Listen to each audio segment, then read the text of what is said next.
അല്ല ആരെ ഈ കുട്ടീനെ ഈ പരുവത്തിലാക്കിയേ? അത് സാറേ, എന്റെ മോളൊരു പയ്യനുമായിട്ട് റിലേഷൻഷിപ്പിലായിരുന്നു. അവൻ ആള് ഭയങ്കര ടോക്സിക്കാ സാറേ. അയ്യോ, എന്നിട്ട് നിങ്ങൾ കേസൊന്നും കൊടുത്തില്ലേ? കേസ് കൊടുക്കാനാ? എന്തിനീ? അല്ല, നിങ്ങളെ മോളെ ഇടിച്ച് ഇഞ്ചപ്പരുവാക്കിയിട്ട് നിങ്ങൾ കേസൊന്നും കൊടുക്കുന്നില്ല? അല്ല സാറേ, അതെന്തിനാ കേസെല്ലാം കൊടുക്കുന്നേ? ആ, നല്ല ബെസ്റ്റ് അമ്മ.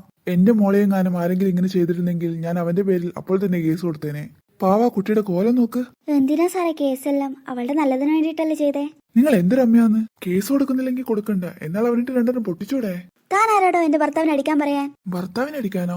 നിങ്ങൾ എന്തിനാ നിങ്ങളുടെ ഭർത്താവിനെ അടിക്കുന്നേ? ഞാൻ ഇവളുടെ കാമുകനെ അടിക്കുന്ന കാര്യ പറഞ്ഞേ. അല്ല, നിങ്ങൾ അങ്ങനെ ഇല്ലല്ലോ പറഞ്ഞേ. അല്ലാണ്ട് വേറെ ഞാൻ എങ്ങനെ പറഞ്ഞേ? അല്ല, നിങ്ങളല്ലേ പറഞ്ഞേ അവളുടെ കാമുകൻ അവളെ അടിച്ചത് അവളുടെ നല്ലതിനാന്ന്? അല്ല, അതിന് അവളുടെ കാമുകനെ അവളെ അടിച്ചതെന്ന് ഞാൻ പറഞ്ഞോ? അല്ല, അപ്പൊ പിന്നെ ആരാ ഇവളെ അടിച്ചേ? അതെന്റെ ഭർത്താവ്. ഏ, അതെന്തിന്? നിങ്ങളോടല്ലേ ഞാൻ നേരത്തെ പറഞ്ഞു അവളുടെ കാമുകൻ ടോക്സിക് ആണെന്ന്? ആ ടോക്സിക് റിലേഷൻഷിപ്പിൽ നിന്ന് അവളെ രക്ഷപ്പെടുത്താൻ വേണ്ടി ഞങ്ങൾ ചെയ്തതാ. അല്ല, ഇങ്ങനെ അടിച്ചിഞ്ചപ്പരുവാക്കിയിട്ടാണ് നിങ്ങൾ മോളെ രക്ഷപ്പെടുത്തുന്നേ? കുറച്ച് അടി കിട്ടിയാൽ എന്താ? അവൾ ആ റിലേഷൻഷിപ്പിൽ നിന്ന് പിന്മാറിയല്ലോ. ഞങ്ങൾക്ക് ഞങ്ങളെ മോളെ ആ ടോക്സിക് റിലേഷൻഷിപ്പിൽ നിന്ന് സേവ് ചെയ്യണമെന്ന് മാത്രമേ ഉണ്ടായിരുന്നുള്ളൂ. അല്ല, ഇതിലിപ്പോ ആരാ ശരിക്കും ടോക്സിക്? എന്താ സംശയം? അവളുടെ കാമുകൻ തന്നെ.